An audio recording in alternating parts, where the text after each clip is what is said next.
Welcome to Mahathi home tips cooking and tailoring. Hello అందరికీ. చూడండి, చాలా ఈజీగా పఫ్ హ్యాండ్స్ అనేటివి మనము కటింగ్ చేసేయచ్చు.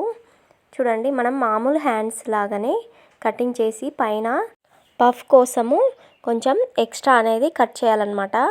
సో ఈ పఫ్ హ్యాండ్స్ కటింగ్ అనేది నా ముందు వీడియోలో ఉంది. చూడండి, కటింగ్ కూడా నేను చూపిస్తాను. ఆల్రెడీ నేను ఈ పింక్ కలర్ బ్లౌజ్ పీస్ అనమాట. సో ఈ లైనింగ్ ఉన్నది, దీనికి లైనింగ్ వేసేయమన్నారు. ఈ పింక్ కలర్ క్లాత్ ఏమో బ్లౌజ్ పీస్ అనమాట. మీరు కన్ఫ్యూజ్ కాకండి ముందుగా చూసేవాళ్ళు. సో ఇదండి పఫ్ హ్యాండ్స్ కటింగ్ అనేది. మామూలు హ్యాండ్స్ కంటే పైన ఇలా రౌండ్ అనేది తీసుకోవాలన్నమాట. చూడండి, ఇలా ఈ పైన ఇలా రౌండ్ తీసుకున్న దాన్ని ఇలా ఒక 3-4 కుచ్చులు పెట్టేసుకుంటే పఫ్ హ్యాండ్ అనేది ఈజీగా రెడీ అయిపోతుంది. మీకు అర్థమైంది అనుకుంటున్నాను. సో మామూలు హ్యాండ్ కటింగ్ అనేది అంతా పైకి తీయం కదా మనము, మిడిల్లో నుంచి ఇలా పైకి రౌండ్ అనేది తీసుకోవాలన్నమాట. సో ఈ రౌండ్ ఇలా 4 కుచ్చులు పెట్టేసుకోవాలి. ఒక 4-5 అంతకంటే ఎక్కువ రావన్నమాట. సో ఇదండి పఫ్ హ్యాండ్స్, చూసారు కదా. సో ఈ పఫ్ హ్యాండ్స్ని మనము మామూలుగా బ్లౌజ్ మీద ఎలా స్టిచ్ చేయాలనేది ఈ వీడియోలో మీకు చూపిస్తున్నాను. సో లైనింగ్ పీస్ అటాచ్ చేస్తున్నానండి.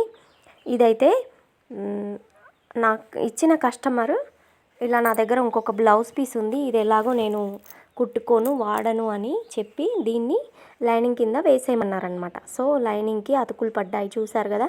లైనింగ్కి అతుకులు పడ్డాయి. ఈ హ్యాండ్స్కి అయితే బ్లౌజ్ పీస్కి అతుకులు అనేటివి పడకుండా కట్ చేశాను.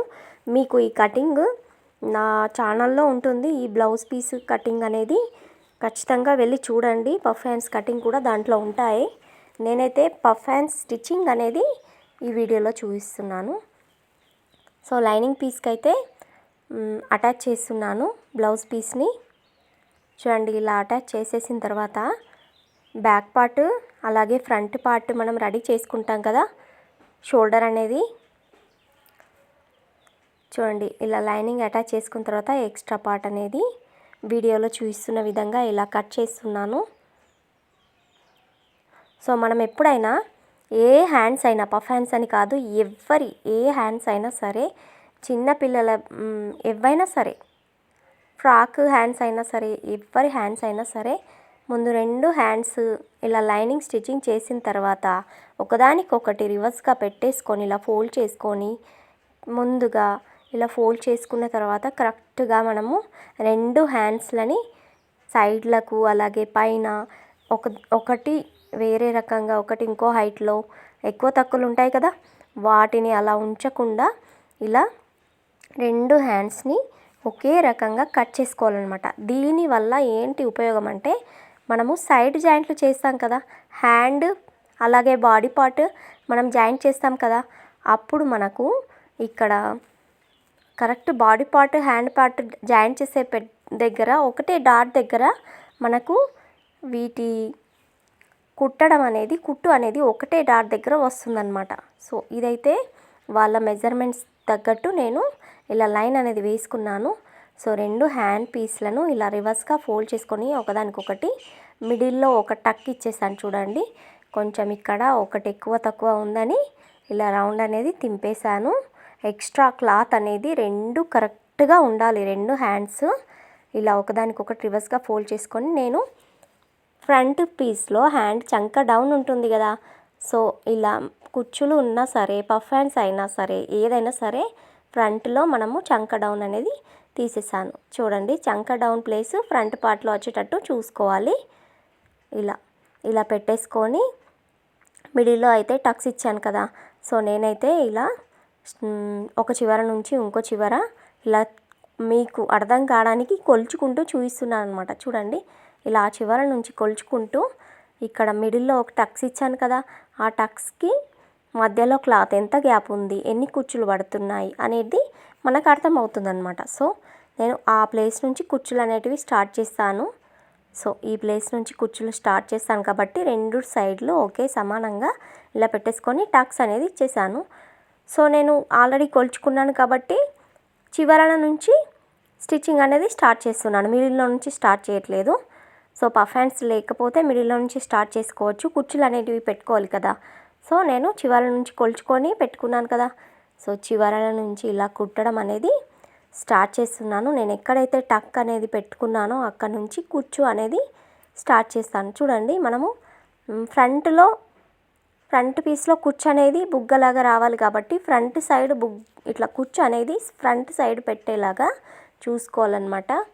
సో చూడండి నేను ఎలా మలుచుతున్నానో, కుచ్చు అనేది ఎలా పెడుతున్నానో చూడండి మీరు. ఇలా లోపటి సైడ్కి ఇలా చిన్న చిన్నగా కుచ్చులు పెట్టేసుకొని మిడిల్లో నుంచి ఇంకొక చివరల మొత్తం 5 కుచ్చులు వచ్చాయండి. కరెక్ట్ నేను షోల్డర్ మిడిల్లో ఒక డాట్ పెట్టాను కదా, ఆ డాట్ ఒక కుచ్చు, అటు సైడ్ ఇటు సైడ్ 2 కుచ్చులు అనేటివి వచ్చేసాయి. చిన్నగా పెట్టుకోవాలి.